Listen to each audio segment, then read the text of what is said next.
Hello, sidee leeyahay? Waan salaamayaa dhammaan ummadda fahanta ama ku hadasha afka Soomaaliga aan ku hadlayo. Aad baan u salaamayaa.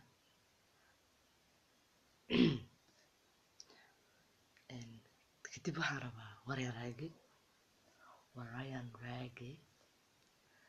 I'm not Ryan Rage, I'm Ryan Rage.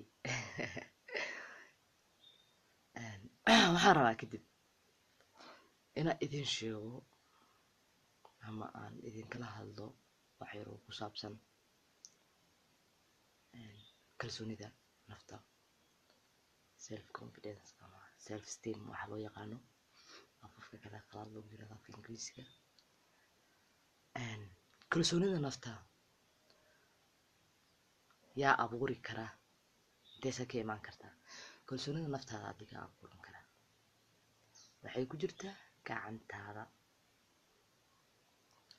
Okay, sidee gacantaada ku jirtaa? Kalsoonida nafta waxay ka imaataa dhowr qodob. Qodobka koowaad kalsoonida nafta ka imaata waxaa waaye inaad adiga horta isku qanacsan tahay. Adiga ma isku qanacsan tahay? Dibdaas ku egtid muraayada hor istaagtid, isfiirisid muuqaal ahaan, si fiican isku fiirisid. Muraayada maskaxda ma ka dhex arkaysid, laakiin waxaa arkaysaa waxaan fiiska la arkaysaa, caqligaaga ma ka dhex arkaysaa muraayada. Muuqaal ahaan isku qanacdaa. Waa midda koowaad. Qodobka labaad waxaa waaye inaad creativity-gaaga ku qanacsan tahay ama maskaxdaasi u shaqaynayso ama wax soo saarkaaga maskaxiyan, qoraaladaada iyo hadalkaaga iyo taladaada iyo go'aamadaada waxay gelintaada waxa walba adiga kaa soo baxay inaad ku qanacsan tahay inay sax yihiin. Waa midda labaad. Ilaa hadda waa mid isku hal qodob ah, laakiin laba qodob aan ku kala dhignay maadaama jirkii oo muuqaal ahaan la arki karo. Aad ku qanacdid sidii Ilaahay ku abuuray, quruxda ku siiyay aad ku qanacdid, sidoo ku dhigay. macnaha ku awooddu ku siiyay gacmo iyo lugo wax ku qabsato, wax indho wax ku orato, af wax ku cunto, ku hadasho, san wax ku uriso, dhego inta iska isticmaalka ku isticmaalaysid fiirisid quruxda qaabka loo dhisay. ku qanacdid number 1. number 2 caqligaaga ku qanacdid, fikirkaaga iyo go'aankaaga iyo wax walba adiga ka soo baxay inay sax yihiin. waa mid qodob. Labadaas qodob waa labo. midka saddexaad waxa way kalsooni nafta ku kordhin kartid oo inuusan qofna ku harowsanin aad ogaatid. qof kaleeto dartiis inaad wax u soobin aad ka farxinin, qof kaleeto adoo ka farxinaya naftaada aan hoos u dhigin ama waxaa jeceshaad u sameynaynin. kalsoonida nafta ka mid tahay aad ku kalsoon tahay inaad tiraahdid I don't care waxay sheegayaan, I will do this for myself. Ani waxay naftayda u sameynayno wax ma iga gelin, waxay ii sheegayaan naftaydan ka farxinaya, naftayda u sameynaya. kalsoonida nafta ka mid tahay. kalsoonida isku qabtid naftaada ku qabtid ka mid tahay inaad taas tiraahdid. waxaa kaloo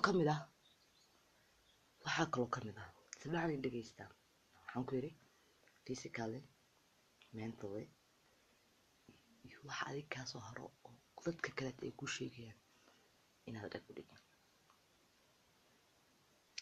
midda afraad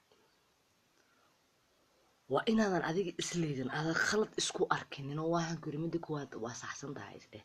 midda labaad adoona qof macnaha isleedin waa kala duwan tahay. isleedin oo ah isdhihin oo ku qaldantaa waxaan saana u labsanin, saana u fikirin, saana sameynin, aa ku dhaganaatid wax kaleeto aad ku qanacsanayn. ina horta ka foqdid waad ku dhagantay ka foq. qofka wuxuu u joojinaa karo waxa ku dhagantay oo gadaal ku cidna ay ku qanacsan tahay hadduu boog yahay. infaante ay hadduu qof yahayba ka foq, halka iska dhig. adiga qof aad tahay, adduunka lagu keenay. maxaa lagu keenay? inaad noolaatid, adiga isku noolaatid. cidna ma ku soo noolaan, been lagu sheegay. adiga nool hadda ka faa'iideyso, hadda joogta adduunka. adiga nool, adaa isku nool, adiga isku nool, adiga isku nool. kugu soo celinaya adduunka adiga jooga hadda lugahaaga ku taaganta, adaa isku nool. qofna ha u noolaanin, qofnana ma ku noolaanin. yalla been lagu sheegay. isku nool oo ka faa'iideyso waqtigaaga. qofku wuxuu adduunka u joogaa inuu exit kareeyo maaha, waa inuu ka exercise kareeyo. waa inuu ka mid ahaado oo ku jiro, inuu ka baxa ma ahan. ka bixitaankaas macnaheeda maxaa waaye? waa inay wax kaa saaraan.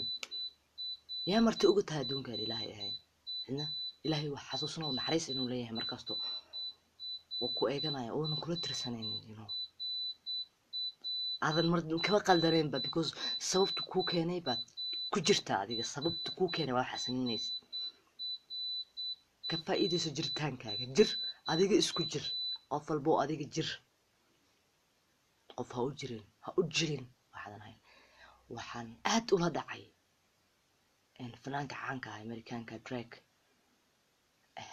erayro quote uu dhahay wuxuu yiri I born to make a mistakes not to fake a perfections maxaa ka fahantay waxaan u dhashay inaan khalad sameeyo ma ahan inaan iska keenka iska dhigdhigo wax wanaagsan iska yeelo aan ahay ma ahan waan u dhashay inaan khalad sameeyo okay iska yeelin wax wanaagsan dadka darteed be real be who you are qof noqo adiga noqo qofna ha noqonin adiga noqo dareenkaaga noqo jirkaaga noqo rabitaankaaga noqo jacaylkaaga noqo waxa rabtid noqo adiga